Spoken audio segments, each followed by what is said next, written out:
What's up, readers? I'm Adam, aka A Dude Who Reads, and it's been a while. It's been a while since I've been on this channel. January was a busy month, and so I didn't get a chance to record a lot of videos. Also, it was a full house, and so didn't have enough quiet time where recording without the sounds of kids or dogs barking in the background was a thing that I could achieve. But I'm back, and I wanted to share with you my January reading recap.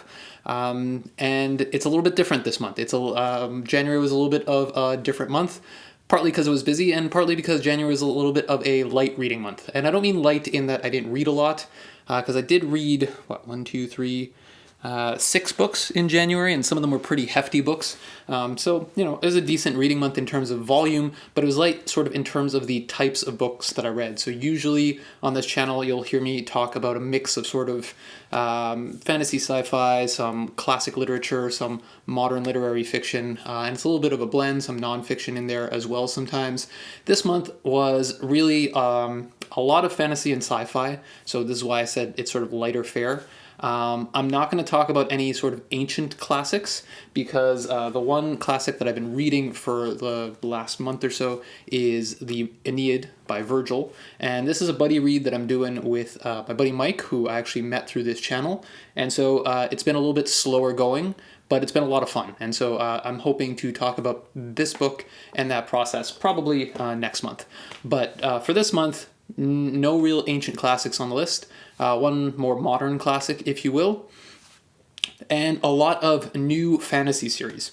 So going into 2024, I kind of wanted to get out of a bit of a rut because a lot of the series that I'd been reading in 2023 are very long series. And so I kind of felt like I kept going back to the same characters over and over again. And not that I don't love the series that I'm reading, otherwise I wouldn't be still reading them. I was looking for a little bit more variety. So I said, you know what, in 2024, I'm going to start the year by trying out and sampling a whole bunch of new series, which is going to kind of spread me out a little bit. But you know what? Variety is the spice of life, so I figured let's try it out and see what happens. So in today's video, I'm going to talk about 4 series that I just started in January, 1 series that I'd started the last year and that I'm about halfway through, and then 1 other modern literary fiction book, which I'll talk about at the very end, and I'll put chapters down below for anyone who wants to skip over the books that are not of interest to them and skip to the ones that they are of interest.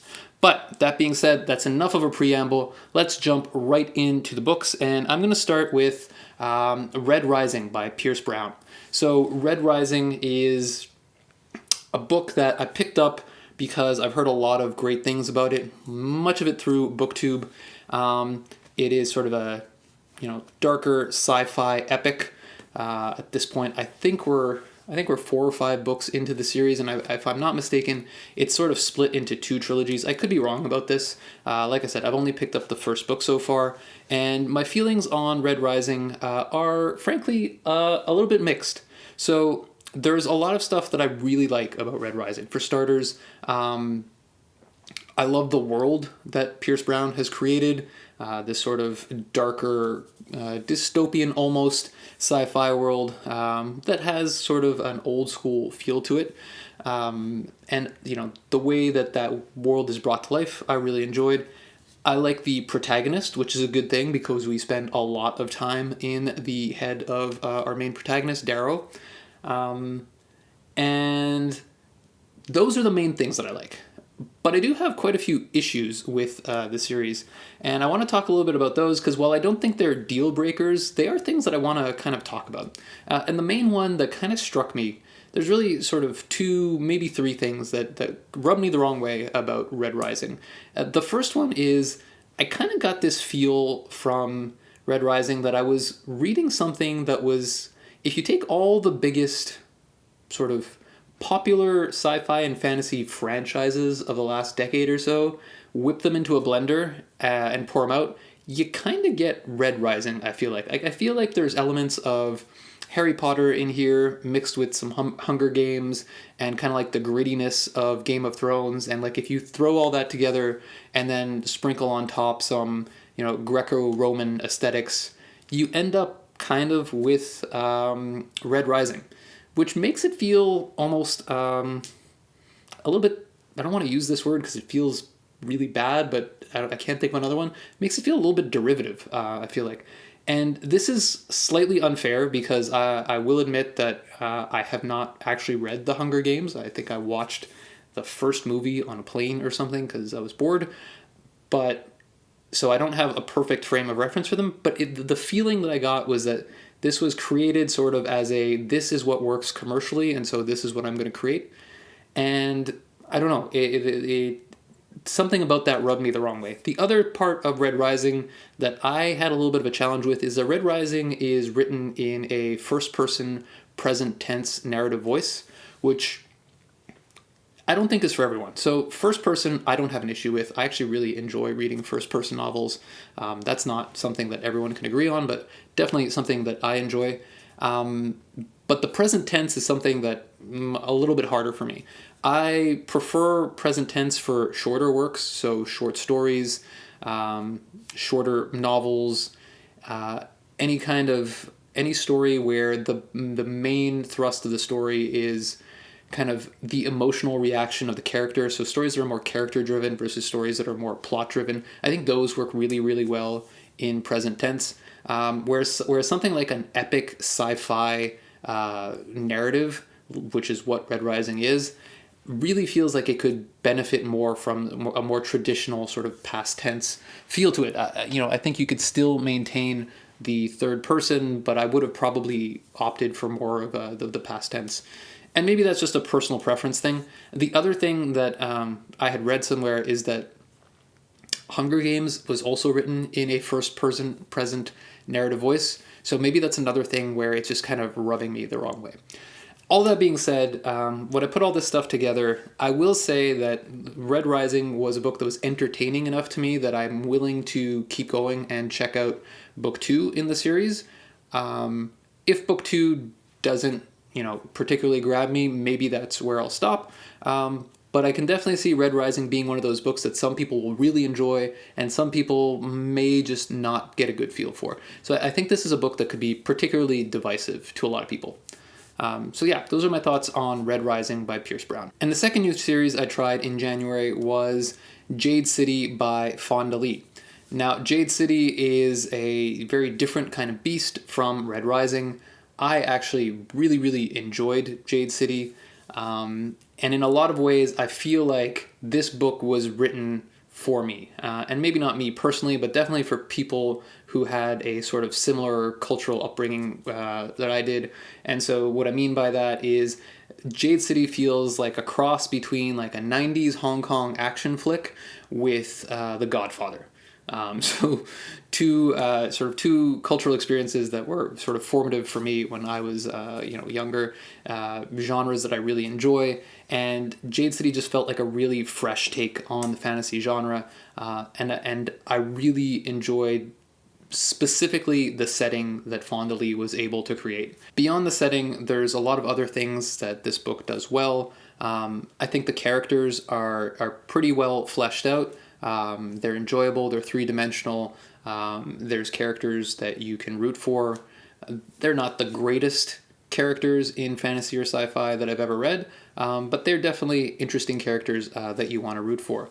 One of the things that I think Fonda does really well is the way that she presents her characters using the sort of third-person limited POV, which is very popular in most modern fantasy, but she uses it more effectively than I think almost any other modern fantasy writer I've seen. And what I mean by that is you will get a character who gets introduced while you're in the head of a different character. So character A, character A is the character who is currently the point of view character for that chapter, and character B will enter the scene, and so you get character A's perspective on character B.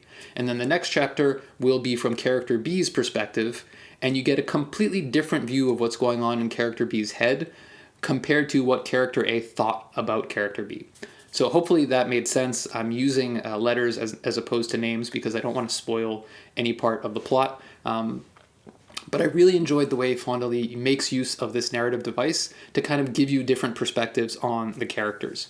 I could see this series, if it continues the way it's currently progressing, definitely being a contender for my top 10 fantasy series. It is by far my favorite Asian-inspired fantasy series that I've ever read. Not to say that I've read that many of them, but of the ones that I have read, this one definitely ranks at the top.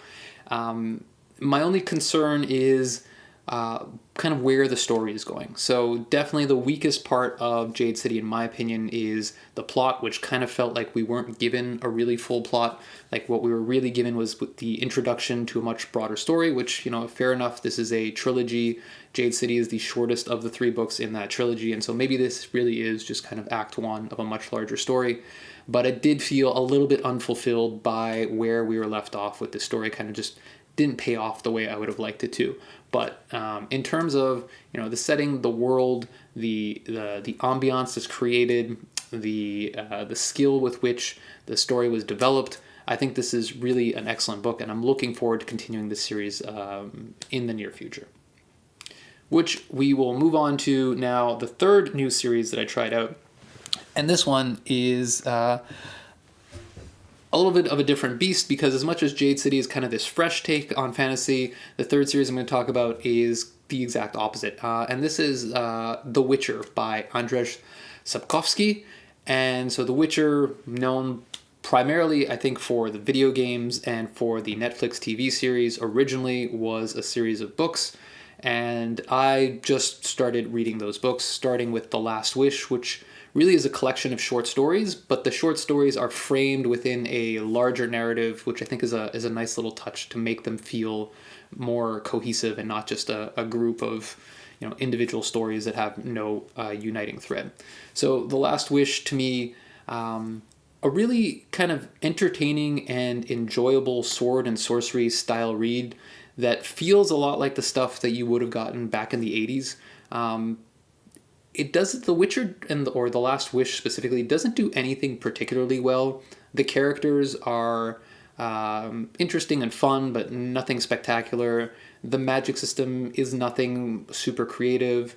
The world is fine. Like, all of these things are just sort of okay, but you put them together and it makes for this kind of really enjoyable, laid-back read where it's just kind of like a fun read, like reading one of those old paperback fantasy novels from back in the day that, maybe they weren't high literature, but, they're good, clean fun. Maybe not clean in the case of The Witcher, but good fun. And so I was pleasantly surprised by this series. I didn't have super high expectations going into it. I don't really know what my expectations were, to be honest. But, after reading The Last Wish, I definitely will read more in the Witcher series. Like I said, I'm not expecting it to be, a number 1, 2, 3, or even a top 10 fantasy read, but it's definitely a kind of like, you need a break from the more serious fare. You need to give your mind a rest and just want to read something fun and entertaining. I would definitely take a look at reading these Witcher books if you haven't already. Which now will bring me to the last of the new series that I started in January. And that new series is The Dark Tower, starting with The Gunslinger by Stephen King. And boy, do I not know how to talk about this book. The Gunslinger is interesting.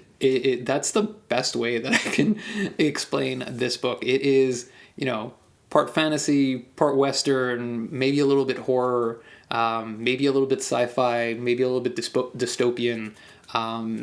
What Stephen King is trying to do in The Gunslinger is, if nothing else, ambitious.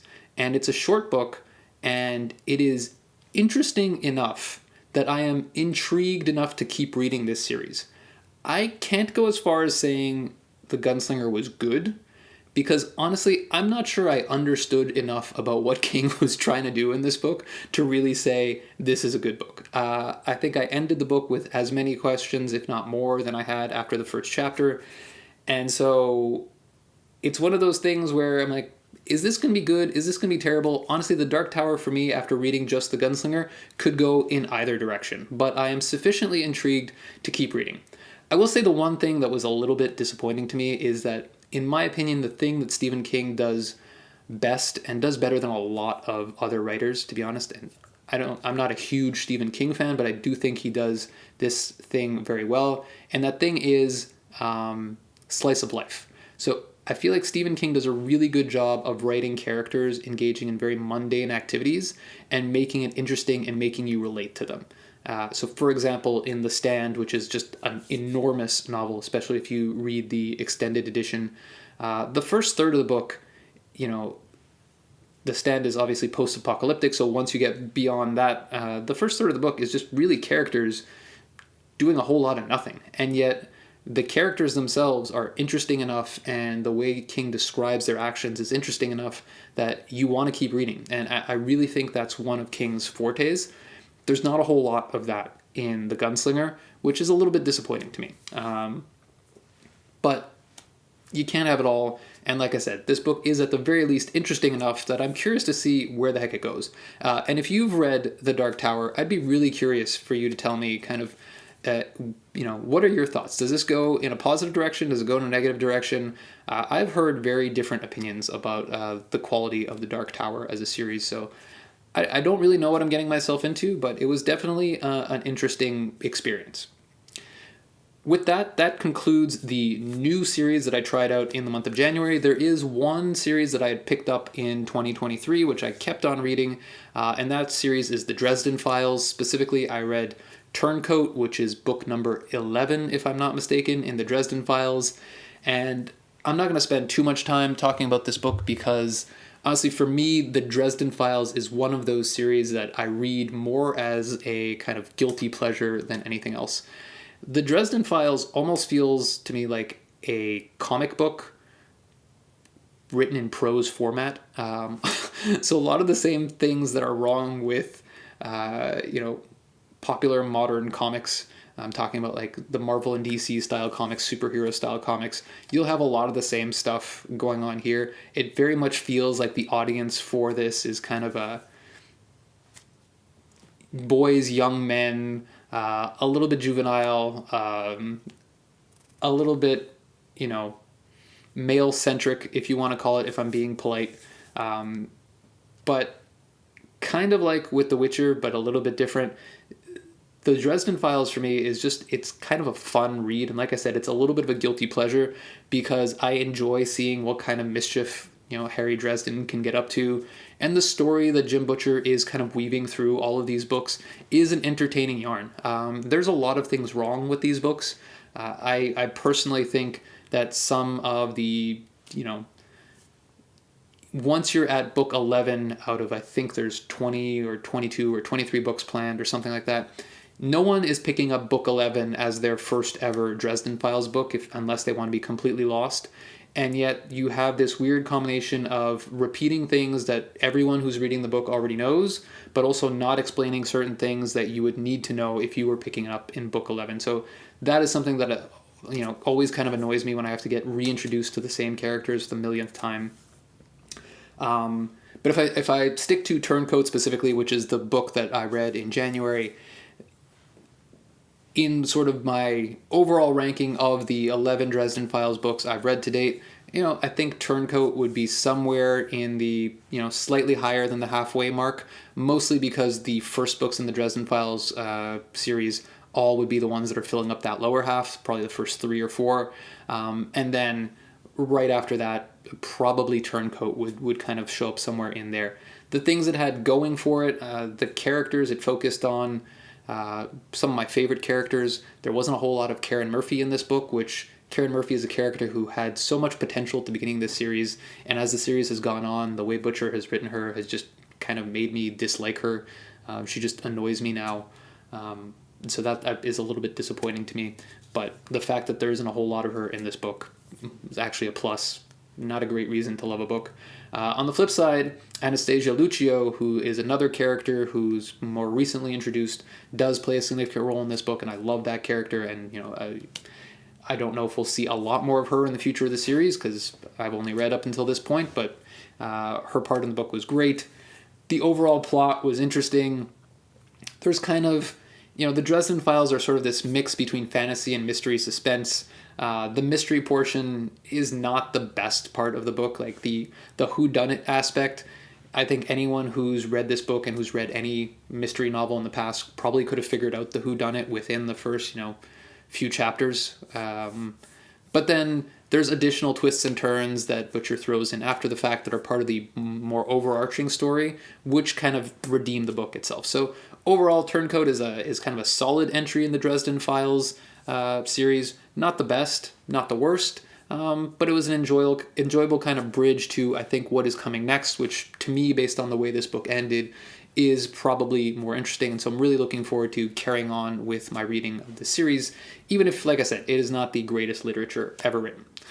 Which now concludes the fantasy portion of this video and brings me to the last book. Well, not the last book. I think chronologically it was actually the first book I read in January. But the book that I want to talk about, which is Stoner by John Williams. So a huge change of pace compared to everything else that I've spoken about until now.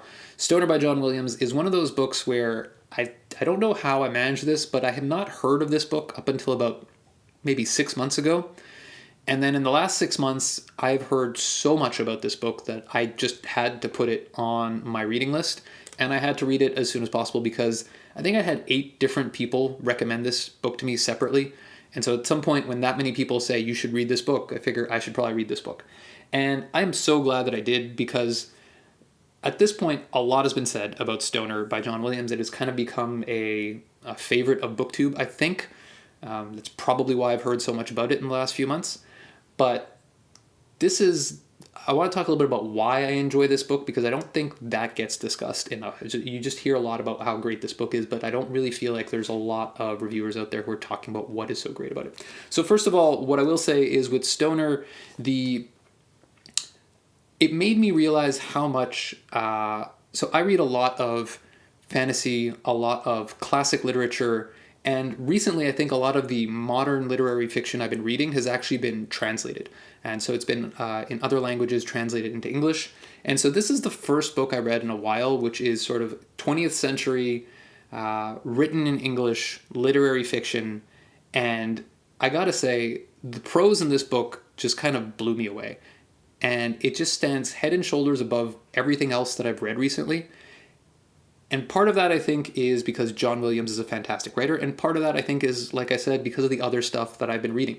So, I read a lot of... recently, I've read a lot of Murakami, a lot of Frederick Bachman. I read a lot of Tolstoy before that. All phenomenal writers, but all of them not writing in English. And so when you translate their work into English, something is going to get lost in that translation. And there's no way the translator can do as good a job as the author did in their native tongue. I know this because I've done translation work myself, and there's no way that you can capture what an author is trying to say as well as the author themselves. The language in Stoner is beautiful. Not because the vocabulary is particularly difficult. There's nothing in this book that is difficult to read. In fact, it is a super easy read, and anyone can enjoy Stoner by John Williams. It's very accessible, very well written, but the way that it's written, the way the sentences are constructed, the way the story is constructed is just, in a way, it's kind of magical. A lot of times when you hear people talk about how you should write in English, you hear a lot of people talk about using an economy of language, not being overly florid with your prose, and so on and so forth. And oftentimes you hear that conflated with saying something like, the example that is given is Hemingway, which I think is misguided, because Hemingway is kind of the extreme example of that writing style. And it is not representative of the way English should be written. It's just representative of the way one man kind of took this style to the extreme and was, very successful at doing that. But I do think that if most people tried to write like Hemingway, they would fall flat on their face. Whereas John Williams' style is economical. It uses very basic language, but the way he constructs his story, the way he constructs his sentences, the way he constructs his paragraphs is just absolutely gorgeous. You don't have an abundance of adverbs or modifiers. You have, words in there that you would have known when you were in the 3rd grade, and it all comes together so beautifully. Case in point, though, as I was finishing this book, the very last sentence of the book, which I'm not going to read to you because even though you can't really spoil a book which is about the life and death of a single man, he dies, right? And it's about the life and death. Even though I can't really spoil the book, I don't want to give away the last sentence of the book. But when you do read this book, because I do suggest you read this book, stop and appreciate that very last sentence, because it is so beautifully crafted, it is so well written. that John Williams really shows that he's a master of the English language. So, beautifully written book. The other thing about the other thing about Stoner, I should say, that I really enjoyed is kind of the theme and the message of this book. On its surface, what I've heard from a lot of people is that this book is in many ways very sad. It's kind of tragic. Stoner's life, so the main character, William Stoner's life, is not a particularly happy one, and so you kind of have this sort of almost a depressing feel throughout the book. And while, yes, the book can definitely be read that way, I don't actually think that is the message of this book, and I don't think that is what John Williams is trying to convey to us. In fact, I kind of think that the overarching theme of this book is one of hope, because at its core, Stoner is a book about a man who falls backwards into a profession, and that profession kind of becomes who he is. It becomes his identity, and throughout everything he goes through in his life, it is kind of the thing that saves him. And so, even though there is not a lot that happens in this book, like the most dramatic thing that happens in this book is a quote-unquote argument where there's barely any arguing, right? And so there's a lot of it is subdued, a lot of it is understated,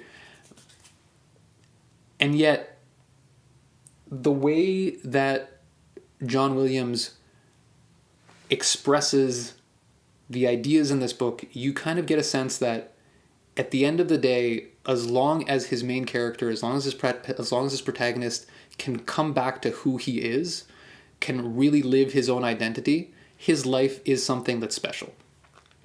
In a lot of ways, it's a very liberating message, right? Because we can all recognize that most of us are not going to leave a lasting impact on this world. 3 generations from now, there will not be anyone left alive who still remembers us. And there's something that was said by someone not that long ago, can't remember who said it, but it left an impact on me. If you think of some of the most memorable people in history, think of someone like Alexander the Great, you don't even know his last name, right? So it doesn't matter what kind of impact we leave. Once we're gone, we're gone. And so what is the actual content of our life going to be like? I think that Stoner is a beautiful exploration of what life can be like and how even a very difficult life can have meaning, it can have purpose, and it can be a beautiful thing. And to me, that's what this book is about. Now, you can feel free to disagree with me about that. In fact, I would love to have that conversation with you, so drop me a line in the comments below if you do disagree. But overall, those are my feelings on Stoner. I think it's a beautifully written book with a beautiful message, and I'm really happy that I listened to the trendiness and I picked it up and I read it because it was a lot of fun. That being said, that is the roundup of everything that I read in January of 2024. Coming in February, we're going to see maybe a little bit of the same, but like I said, we'll talk a bit about the Aeneid, so an ancient classic. We'll probably throw in a few other types of book as well, so maybe a little bit more of a return to the diversity that we've seen in previous videos. Until then, until the next time we chat, happy reading, and I hope you had an excellent beginning of 2024, and I look forward to hearing from you in the comments and chatting with you until the next video. Cheers!